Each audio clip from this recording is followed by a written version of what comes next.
Le réveillon de Pamela. Pamela Wright retire le capuchon de son anorak de fourrure, découvrant ainsi son visage ravissant, encadré de nombreux cheveux blonds. À 35 ans, Pamela Wright est le type même de l'américaine moderne, dynamique. Divorcée, 2 enfants, elle exerce la profession de gynécologue à Denver, Colorado. Pamela Wright respire profondément, ce qui dégage un nuage de buée.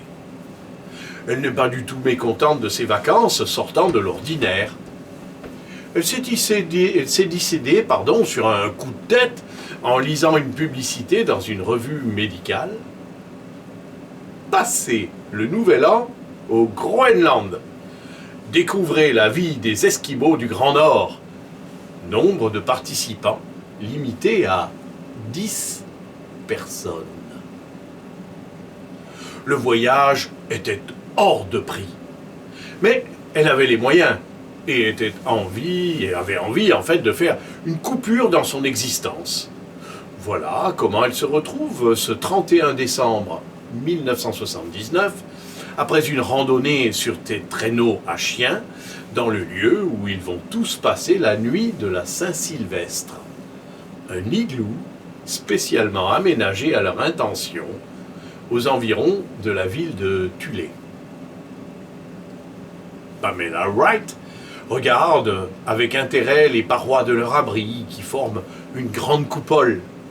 C'est vrai que, contrairement à ce qu'on imagine, il ne fait pas froid dans un igloo.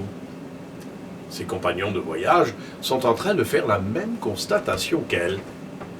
Ce sont des gens aisés, eux aussi. Un avocat, un architecte, un PDG, un couple de commerçants, la veuve d'un industriel. L'arrivée à l'étape et la perspective de passer la nuit de la Saint-Sylvestre rendent tout le monde euphorique. Tommy Moore ouvre une bouteille de bourbon.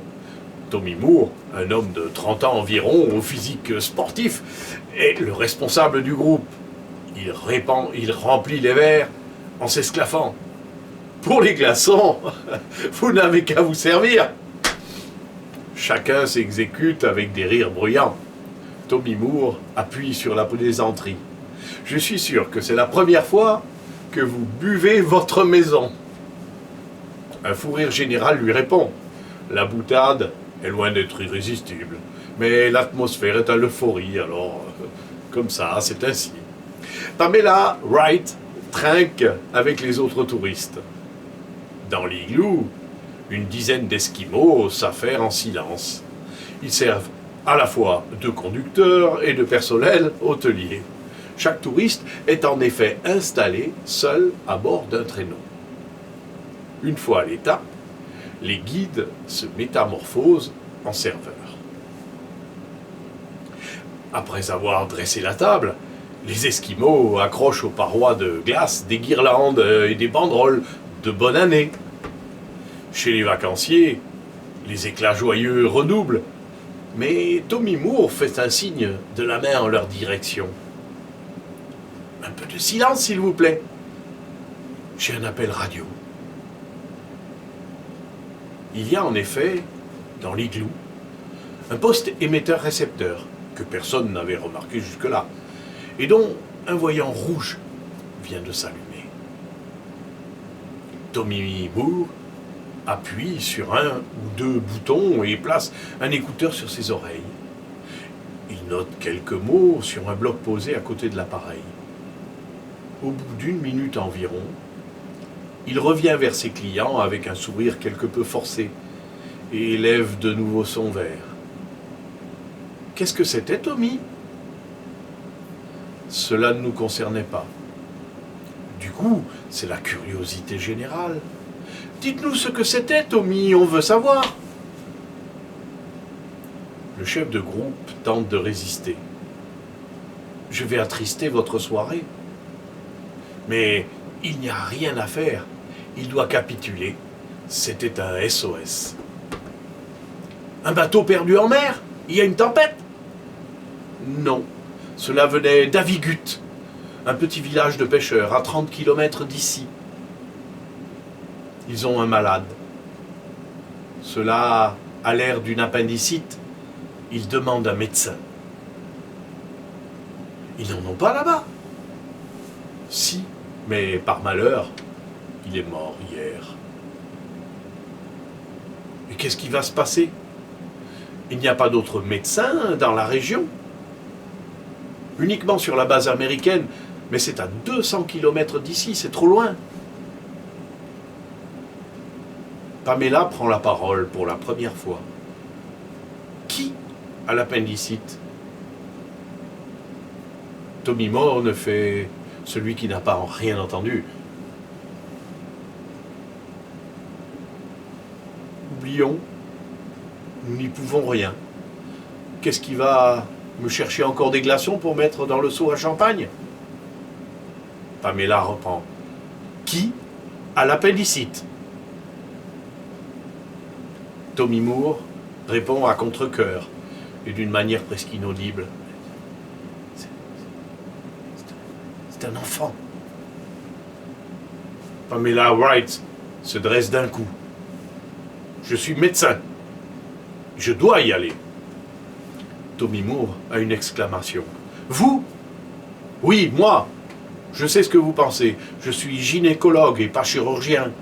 Mais je serais quand même capable de faire une opération de l'appendicite. Tommy Moore secoue la tête. Ce n'est pas du tout à cela que je pense. Avicut est à 30 km d'ici. Et vous savez ce que c'est que 30 km au Groenland, la nuit, au mois de décembre? Dehors, il fait moins 40. La tempête s'est levée. Même un Esquimau ne s'y aventurerait pas. Pamela Wright se dirige vers le groupe des petits hommes à la peau ridée. Je suis sûr que l'un d'eux voudra bien me conduire, n'est-ce pas? Un jeune homme se détache du groupe et approuve de la tête en silence. Tommy Moore perd patience pour la première fois. Je rends hommage à vos nobles sentiments, Madame Wright, mais vous ne sortirez pas d'ici. Mettre le pied dehors serait une folie. J'irai quand même. Je regrette. Je suis responsable de ce voyage et de votre sécurité. Pamela réplique posément. Je comprends votre point de vue. Je vais vous signer une décharge. Dans ce cas, effectivement, je ne peux pas vous empêcher de vous suicider. Je ne me suicide pas. Je pense à un petit être qui va mourir. La nuit, nous nous voilà. Il y a un grand silence dans l'igloo. Pamela Wright remet le capuchon de son anorak. C'est par amour pour cet enfant inconnu qui souffre quelque part dans la grande nuit polaire qu'elle va mettre en danger sa propre existence ce 31 décembre 1979. Elle a, malgré elle, un sursaut en sortant. Le noir et l'air glacé la saisissent. Elle ne pensait pas qu'il faisait si froid. En plus, le hurlement de la tempête est assourdissant. Tommy Moore avait raison. Partir dans des conditions pareilles, c'est de la folie. Un tel environnement n'est pas humain. Par ici! La voix gutturale de son guide résonne près d'elle. Pamela Wright se sent un peu réconfortée. Merci de ce que vous faites. Comment vous appelez-vous? Oumanak. Oumanak se dirige vers un autre igloo, le plus petit, où dorment les chiens. Il y a une succession d'aboiements et de grognements. Ne bougez pas, il pourrait vous mordre. Pamela reste immobile dans le froid et le noir, et elle a brusquement été comme aveuglée par une violente lumière très blanche. Oumanak vient d'allumer une de ces torches dont on se sert pour les sauvetages en montagne. Elle peut distinguer le traîneau et les chiens groupés tout autour. Visiblement, fort mécontents de devoir sortir la nuit, ils grondent, découvrant des crocs acérés. Pamela ne les avait jamais vus ainsi. On dirait des loups plus que des chiens. Ce sont de véritables bêtes sauvages. Umanak vient vers elle et lui tend la torche. Je vais les atteler. Éclairez-moi, mais pas trop près. Avec des gestes rapides et précis, Umanak place chaque bête en l'appelant par son nom, selon la hiérarchie très stricte, qui est celle du traîneau. Ensuite, il lui désigne le véhicule. Allongez-vous là pendant tout le voyage. Donnez-moi la torche, s'il vous plaît. Lui-même saute d'un bond à l'arrière. Il fait claquer son fouet au-dessus des oreilles du chien de tête. Allez, Kabouk, allez, Kabouk. Malgré le froid qui lui mord les joues et lui pique les yeux, Pamela Wright est fascinée par ce spectacle extraordinaire. Au milieu de la nuit noire, à la lueur crue de la torche, le traîneau s'est ébranlé et file droit devant. Les 12 chiens attelés par les groupes de derrière tels que Kabouk, le chien de tête, font voler un nuage de neige. De temps en temps, Umanak quitte sa place pour se porter à côté de l'attelage, puis il remonte prestement sur les patins. Pamela n'a rien à faire qu'à se laisser conduire. Mais elle regrette presque cette inactivité, car le froid l'engloutit progressivement. Elle n'est pourtant pas frileuse. D'Anvers, dans les montagnes rocheuses, connaît des hivers rigoureux, et lorsqu'elle était petite, elle adorait faire des excursions dans la neige. Pourtant, cela n'a rien de commun avec le Grand Nord. Quelle température peut-il bien faire? Moins 40, a dit Tommy Moore. C'est possible. Oh oui, c'est bien possible. Peut-être même plus encore. Plus vers le bas. Passé un certain seuil, on ne se rend plus compte. Les nerfs sont rendus insensibles par le froid. Elle se retourne vers Umanak qui court à son côté, la torche à la main. Elle doit hurler pour couvrir le bruit de la tempête. « Dans combien de temps arriverons-nous » Quoique le guide soit tout proche d'elle, la réponse lui arrive lointaine et hachée. « Les chiens tirent bien. Dans 4 heures, peut-être. » Pamela Wright serre les dents. Elle pense à ce petit bonhomme, tout brûlant de fièvre dans ce pays glacé. Ce qu'elle ressent elle-même n'est rien à côté de sa souffrance à lui. Umanak a fait réduire l'allure et s'adresse de nouveau à elle. Ici, c'est dangereux. Beaucoup de crevasses. Une dizaine de minutes s'écoulent, faisant claquer son fouet, criant le nom des chiens. Umanak parvient à faire avancer son attelage dans ce paysage irréel où l'on devine partout la mort invisible. C'est alors que se produit le drame. Pamela Wright se sent projetée en avant et se retrouve le visage dans la neige. Le traîneau vient de se renverser. Elle se relève bientôt. Par miracle, elle n'a rien. Elle s'intéresse alors à ce qui l'entoure. La torche est tombée par terre et éclaire bizarrement la scène. Le véhicule est couché sur le côté. Les chiens empêtrés dans les rênes qui se sont emmêlés sont en proie à la panique. Certains, à moitié étranglés, poussent de petits gémissements. D'autres se débattent furieusement pour se dégager. Mais ce n'est pas le pire. En contournant le traîneau, Pamela Wright découvre Umanak allongé dans la neige. Il a une grimace de douleur. « Ma jambe! J'ai très mal! Elle est cassée. » Pamela Wright a une brève pensée pour ce réveillon de la Saint-Sylvestre 1979 qui aurait dû être l'apothéose de ses vacances de luxe. Et au lieu de cela, la voilà perdue dans un des endroits les plus affreux de la planète. Mais elle a aussitôt une autre pensée. Ce petit être qui lutte contre son mal, quelque part dans la nuit polaire. Si elle meurt, il mourra lui aussi. Alors, elle doit se battre jusqu'à la limite de ses forces. Au même moment, Umanak se relève et pousse un cri. « Je ne peux pas rester debout !» Pamela ne perd pas son temps en discours inutiles. « Nous devons continuer. Dites-moi ce qu'il faut faire. » D'abord redresser le traîneau. ce n'est pas très lourd. Effectivement, s'arc-boutant de son mieux, Pamela parvient à le retourner. Umanak continue à lui donner des directives. Maintenant, il faut démêler les chiens. Pamela se dirige vers l'attelage, mais un cri du guide la retient. Non, prenez le bâton. S'ils grognent, frappez-les sur le museau jusqu'à ce qu'ils se taisent, sans quoi ils vous arracheront la main. Tremblante, la jeune femme s'exécute. Elle a beaucoup de mal à faire ce que lui dit Umanak, car elle a toujours adoré les chiens. Mais elle se rend vite compte qu'il n'y a pas à faire preuve de sentimentalité. Il suffit de voir les regards qu'il lui lance en découvrant les babines pour comprendre. Au bout d'un quart d'heure, Pamela a terminé son délicat et dangereux travail. Une fois Umanak installé à sa place sur le traîneau, elle prend la place qu'il occupait précédemment, forcément. L'Esquimau lui explique comment elle doit faire. L'attelage se conduit avec le chien de tête.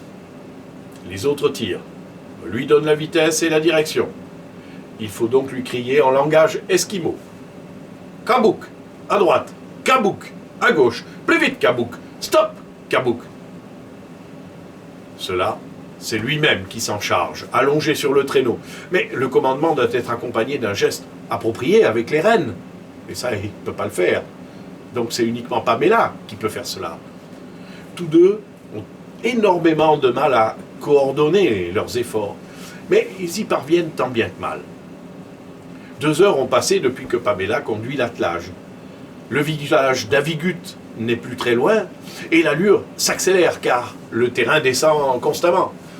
Pamela croit voir venir le bout de l'épreuve, mais c'est tout le contraire. La voix d'Umanak retentit. « Arrêtez ! Pourquoi ? Nous avançons très bien.